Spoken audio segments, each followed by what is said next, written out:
Hello everyone, আমি মহুয়া। আমার নতুন একটা ব্লগে সবাইকে অনেক অনেক ওয়েলকাম। আজ শনিবার রান্না করেছিলাম আলু মটর দিয়ে পনির। ইচ্ছা করছিল সকাল থেকে খুব নলেন গুড়ের রসগোল্লা খাওয়ার, কিন্তু মিষ্টির দোকানে গিয়ে রসগোল্লা বাদ দিয়ে আরও অন্যান্য অনেক মিষ্টি কিনলাম। তার মধ্যে সবথেকে কিউট ছিল এই ছোট্ট হাঁড়ির মধ্যে রাখা একটা বেকড রসগোল্লা।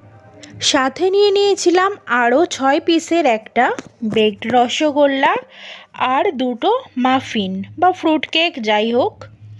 এই বেকড রসগোল্লাটা খেতে আমার দারুণ লেগেছে।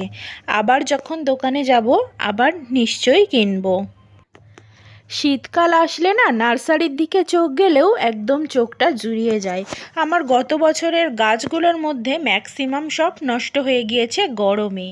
তার মধ্যে এই গাছটাকে কোনো রকমে বাঁচাতে পেরেছি, আর আজ কিনে এনেছি এই গাছটা। নামটা কি যেন বলছিল, ভুলে গেলাম। গাছ আর টব সহ দাম নিয়েছে ওই 330 টাকার মতো।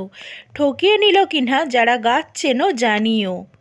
আরও অনেক অনেক গাছ কিনেছি, সেগুলো টবে লাগানোর পর তারপর তোমাদের সাথে শেয়ার করব।